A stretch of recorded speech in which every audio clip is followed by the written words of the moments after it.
Lecture de la compilation post-mortem des écrits de Ellen G. White intitulée Rayon de santé.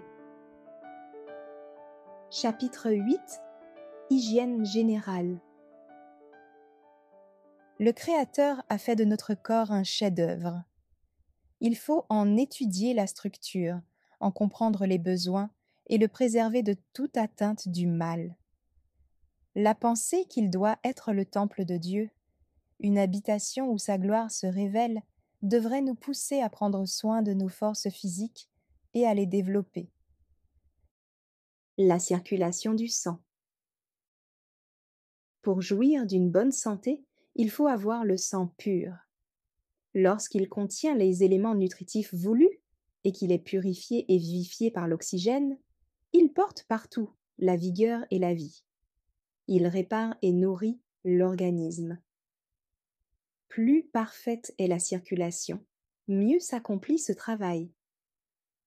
À chaque pulsation du cœur, le sang doit pouvoir se rendre facilement et rapidement dans toutes les parties du corps. La taille serrée, les vêtements étroits, la protection insuffisante des extrémités. En un mot, tout ce qui entrave sa circulation le retient dans les organes vitaux et les congestionne. Il en résulte souvent des maux de tête, des rhumes, des palpitations de cœur et des indigestions. La respiration. Pour avoir un sang pur, il faut respirer convenablement. Des inspirations profondes au grand air apportent aux poumons l'oxygène qui purifie le liquide nourricier. Celui-ci prend dès lors une teinte rouge vif et va porter la vie dans toutes les parties du corps. Une bonne respiration calme les nerfs, stimule l'appétit, facilite la digestion et assure un sommeil paisible et réparateur. On devrait laisser aux poumons la plus grande liberté possible. Lorsqu'ils fonctionnent normalement, leur capacité s'accroît. Elle diminue s'ils sont gênés ou comprimés. De là, les mauvais effets de la pratique si courante, surtout dans les travaux sédentaires, de se tenir penché sur son ouvrage. Dans cette position, il est impossible de respirer profondément.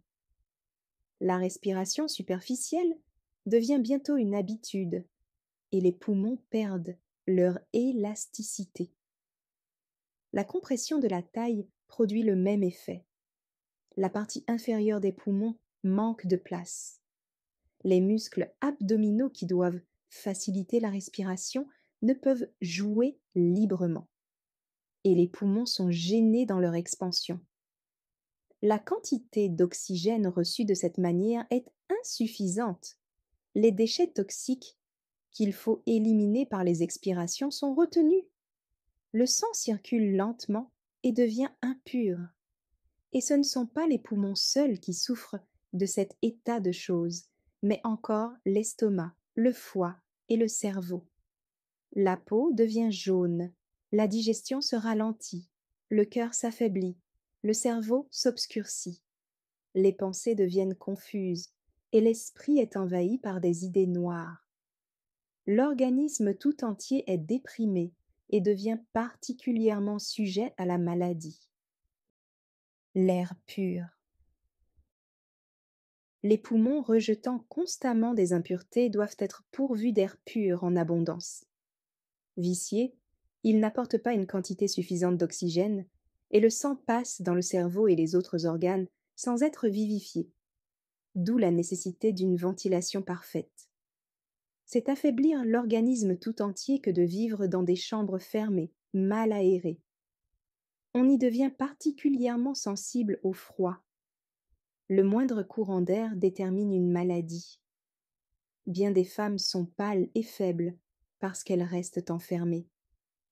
Elles respirent le même air jusqu'à ce qu'il soit saturé des substances toxiques éliminées par les pores et les poumons. Et ainsi les impuretés retournent dans le sang.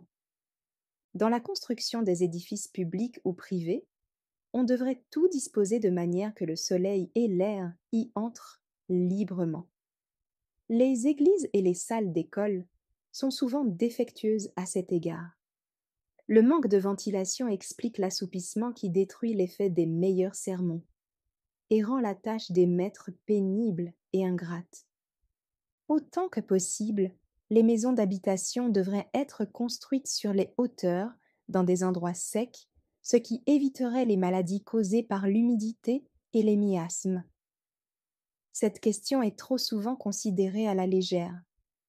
Une mauvaise santé, de graves maladies et beaucoup de décès sont le résultat de l'humidité qui règne dans les lieux en contrebas et mal drainés. Le soleil. Chaque pièce de la maison devrait avoir une abondance d'air et de soleil, mais tout particulièrement la chambre à coucher. Il ne faut pas dormir dans une pièce où l'air et le soleil n'ont pas libre accès chaque jour. Dans la plupart des cas, on pourvoira à des moyens de chauffage suffisants pour tempérer ou assainir la chambre par les temps froids ou humides. La chambre à coucher des visites doit être aussi bien soignée que celle que l'on occupe tous les jours. Comme les autres, il faut qu'elle ait de l'air et du soleil, et soit munie de moyens de chauffage pour chasser l'humidité qui s'accumule toujours dans une pièce que l'on n'occupe pas habituellement. Quiconque dort dans une chambre sans soleil ou dans un lit qui n'a pas été parfaitement aéré expose sa santé et peut-être sa vie. Dans beaucoup de maisons, on a une place spécialement réservée aux plantes et aux fleurs. La serre ou la fenêtre qui leur est destinée est chaude et ensoleillée, car on sait bien que sans air, sans soleil et sans chaleur, les plantes ne pourraient ni vivre ni fleurir. Si ces conditions sont nécessaires aux plantes, combien plus à notre santé, à celle de notre famille et de nos hôtes. Si nous voulons que la santé et le bonheur règnent dans nos maisons, plaçons celles-ci au-dessus des brouillards qui règnent dans les lieux en contrebas, et donnons libre entrée aux éléments vivifiants. Supprimons les lourds rideaux, ouvrons les fenêtres et les volets. Ne laissons aucune vigne grimpante, si belle qu'elle soit, faire de l'ombre aux fenêtres, et ne tolérons aucun arbre si près de la maison qu'il la prive de soleil. Celui-ci peut faner les draperies et les tapis, ternir les cadres et les tableaux, mais il mettra le rose de la santé sur les joues des enfants. Ceux qui ont des personnes âgées à soigner doivent se souvenir qu'elles ont particulièrement besoin de chambres chaudes et confortables. La vigueur décline à mesure que les années s'écoulent, laissant moins de vitalité pour résister aux influences malsaines. C'est pourquoi il faut aux vieillards beaucoup de soleil et d'air pur. La propreté.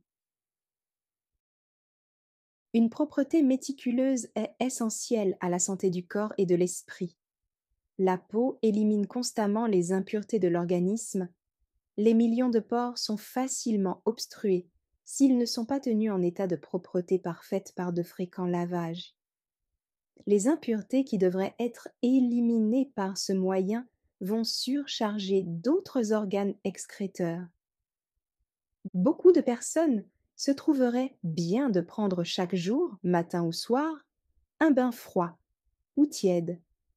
Pris convenablement, ce bain aguerrit contre le froid en accélérant la circulation du sang qui l'amène à la surface de la peau et fortifie l'esprit et le corps. Les muscles deviennent plus souples, l'intelligence plus lucide. Le bain exerce aussi une action sédative sur les nerfs. Il active la digestion. Il aide aux fonctions des reins, de l'estomac et du foie, donnant à chacun de ces organes la santé et l'énergie. Il importe que le linge soit propre. Il s'imprègne des impuretés rejetées par les pores. S'il n'est fréquemment changé et lavé, il rend ces impuretés à la peau, et elles passent à nouveau dans le sang. Tout genre de malpropreté expose à la maladie. Les germes morbides abondent dans les coins obscurs et négligés, dans les rebuts putrescibles, l'humidité et la moisissure. Aucun débris végétal, aucun tas de feuilles mortes ne devrait être abandonné près de la maison. Dans les villes, considérées comme parfaitement salubres, beaucoup d'épidémies sont dues à des matières en putréfaction laissées aux abords des habitations par des personnes négligentes. Une propreté méticuleuse, une abondance de soleil et le respect des principes sanitaires sont essentiels à la santé et au bonheur des habitants de la maison. Merci d'avoir écouté cette lecture. Si vous avez des questions ou des remarques sur le thème abordé, n'hésitez pas à les partager dans les commentaires et notre équipe ne manquera pas de les considérer. À bientôt sur lereste.org.